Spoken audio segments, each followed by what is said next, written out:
ప్రకటిస్తూ ఉన్నాము. దేవుడు ఒక్కడే, దేవునికి నరులకు మధ్యవర్తి ఒక్కడే. ఆయన క్రీస్తు యేసు నరుడు. ఈయన అందరి కొరకు విమోచన క్రయధనంగా తను తానే సమర్పించుకున్నాడని బైబిల్ గ్రంథం, పరిశుద్ధ గ్రంథం సెలవిస్తున్నది. దేవుడు ఒక్కడే.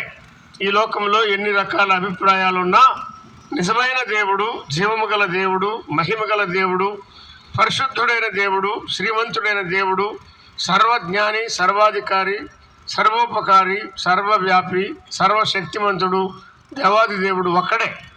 ఆ ఒక్కడే అయ్యున్న దేవుడు మానవులను ప్రేమించి దేవునికి మానవులకు మధ్యవర్తిగా 2000 సంవత్సరాల కిందట నరావతారిగా, సరిపోయిన రక్షకుడుగా, సరిపోయిన మధ్యవర్తిగా, దేవుడుగాను మానవుడుగాను, దైవ కుమారుడుగాను మనుష్య కుమారుడుగాను యేసు క్రీస్తు అని పేరున్న లోకానికి ఆయన వచ్చాడు.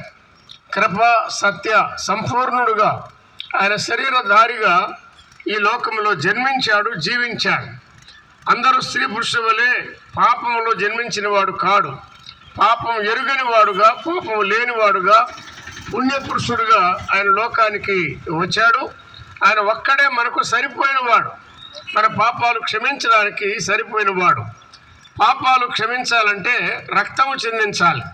రక్తము చిందించకుండా పాప క్షమాపణ కలుగనేరదు.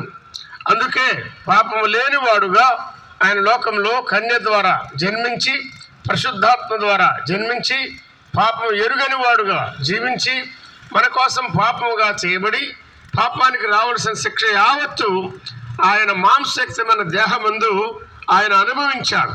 సిలువేయబడ్డాడు, సమాధి చేయబడ్డాడు. 3వ దినాన ఆయన తిరిగి లేచాడు. ఆయన సమాధిలో ఉంటే చెప్పే పని లేదు, నమ్మే పని లేదు. ఆయన మృతిని గెలిచి 3వ రోజున సజీవుడుగా లేచి పరలోకానికి ఆరోహణమై వెళ్ళిపోయాడు. దేవునికి నరులకు సరిపోయిన మధ్యవర్తి ప్రభు అయిన యేసుక్రీస్తే. స్నేహితులారా, పాపంలో జన్మించాం అని అర్థమైందా? పాపంలో చనిపోతే భయంకరమైన అగ్నిగుండం, నిత్య వేదన ఉన్నది అని అర్థమైందా? పాప క్షమాపణ కావాలా? అలాగైతే ఆయన పిలుస్తున్నాడు. ప్రయాసపడి భారం మోసుకొనుచున్న సమస్త జనులారా, ఇది కొందరికే కాదు, సమస్త జనులారా నా యొద్దకు రండి, నేను మీకు విశ్రాంతినిస్తానని ఆ ప్రేమగల రక్షకుడు మానవాళిని ఆహ్వానిస్తున్నాడు. ఈ మాటలు ప్రకటించే మేము మీకన్నా అతీతులం కాము. పాపంలో జన్మించిన వారం, జీవిస్తున్న వారం ఇలా ఉండగా ఆత్మశాంతిని గురించిన ఈ రక్షణ సందేశాన్ని మేము విన్నాం. దేవుని ఆత్మ మమ్మల్ని ఒప్పించగా, నేను పాపిని, నన్ను క్షమించు, నన్ను కడుగు, నీ రక్తముతో నన్ను శుద్ధి చేయి, నీ రాజ్యానికి వారసునిగా చేయమని ప్రార్థన చేశామంతే. ప్రభువు మా పాపాలు క్షమించి మాకు నెమ్మది కలిగించాడు. భారతదేశంలో ఉన్న మా దేశీయ స్నేహితులారా, ఈ చక్కని సువార్త సందేశాన్ని ఆలకించండి, అంగీకరించండి. ప్రభువునందు విశ్వాసం ఉంచి అగ్నిగుండాన్ని తప్పించుకొని ఆనందకరమైన పరలోకానికి వారసులు కావాలని ప్రేమపూర్వకంగా మీకు మనవి చేస్తున్నాం. ఈ క్రిస్మస్ పండుగ దినాన లోకమంతట్లో పండుగలు, వేడుకలు జరుగుతూ ఉంటాయి.